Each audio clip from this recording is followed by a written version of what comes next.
Hello, Laurent. I'm doing you a solid here.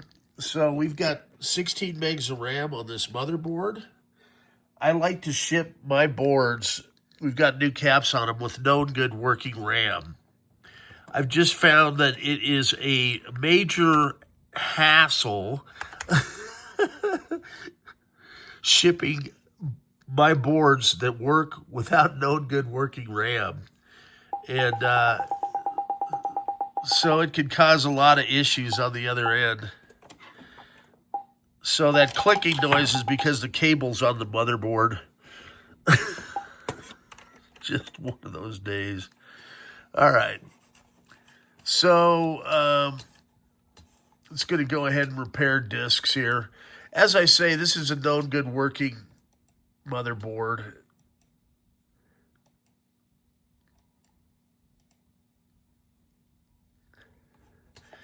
And apparently removing, the other 12 sims threw it into kind of a tizzy for me. But I'm going to let it do its thing here. And I am just going to go ahead.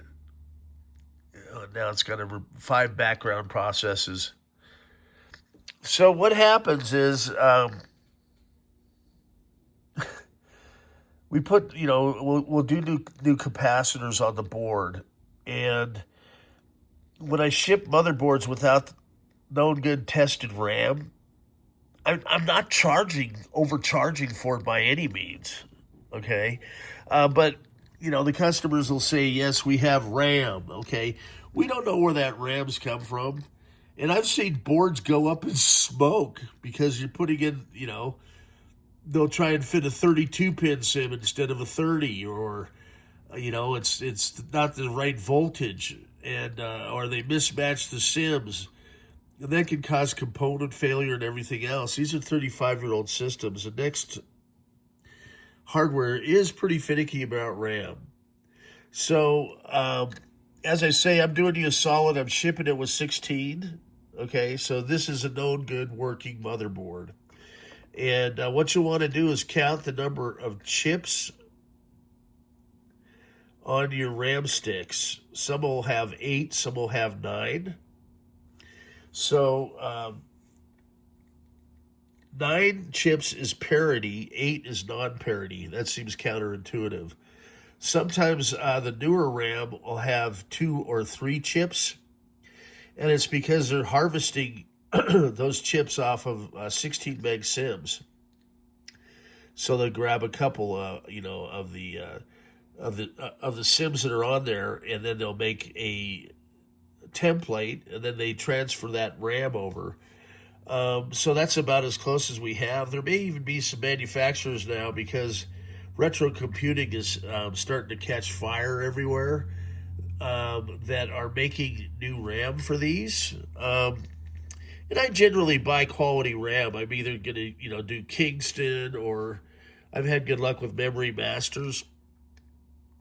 And the thing is, if I have the RAM here, there's often a lot of duds. Okay, even when I'm buying a bulk of 100 sticks, often 10 of them will be complete duds.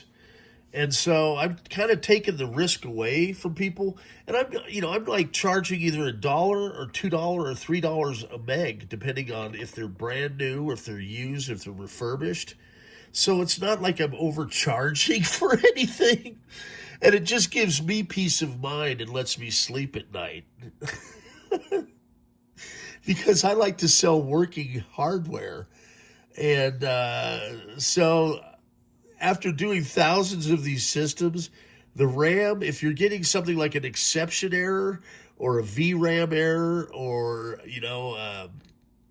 when it's going through the initial check, you're getting, system test failed. It's usually due to a bad stick of RAM or a failing capacitor.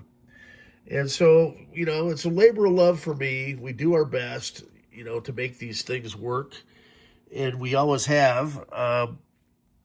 So a little surprise for me, I'm shipping Kenny some optical drives, and he's going to take a shot at repairing them. Well, in my quest, I happened to find A couple optical drives. Here comes, you can see that it's repairing the discs there in the background.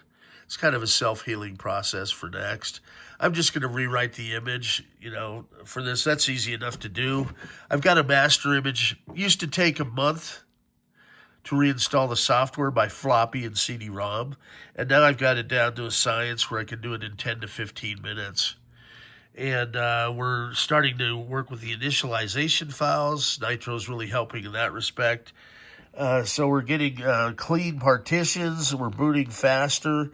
And the cards, this one's from Alex over at Rabbit Hole. And I believe this is an RP Zulu Blaster. So this is one of the faster cards that are out now, the 2350s.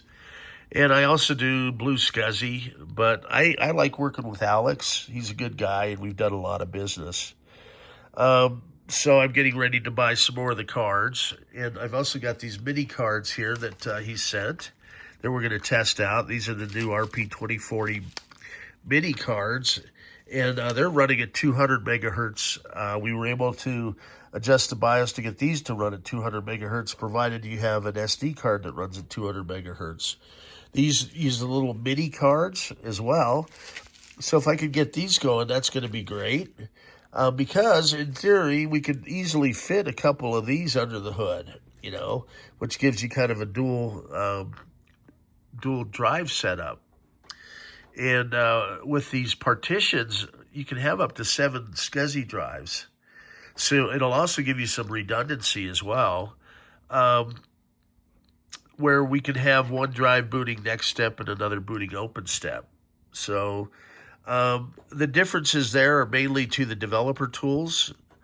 The user version of the operating system is pretty much the same. But with the dev tools, they went to the OpenStep standard. The idea was you could create an app, and then using the NeXT developer tools, cross-compile it to run across Windows NT, Solaris, and HPPA RISC was another platform that was supported. And then it also made it easier to make that transition using Rhapsody to port apps over to Mac OS X. And often the NeXT developers were able to port the old original OpenStep compliant apps over to Mac OS, sometimes in under an hour. Pretty amazing. So there was a good suite of applications available right out of the gate back in '97. So it looks like we just have one more partition. These are 2 gig partitions. And NeXT goes through a self-healing process. If you ever get that, it says it cannot read the drive partition information. Initialize or repair. Choose repair and see if it'll walk through the process. There we go. So now we have a nice clean repair. I'm still going to do a fresh rewrite on this SD card because I have it set up with all the apps on the shelf there as well. The first thing I recommend you do is back up the SD card I send you. And it's really easy to do if you've got it. I'm going to go ahead and power off here and continue to talk. So you can take my SD card over to a Mac or a PC, create a folder. When it mounts this card, you can simply drag and drop the files off of this card into a folder so you have a nice clean backup image.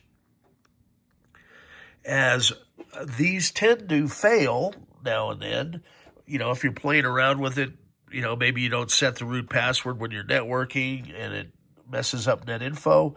Hey, it's easy to just write a new image. So stay tuned. More fun stuff to come from the black hole. Laurent, I'm getting your motherboard out today.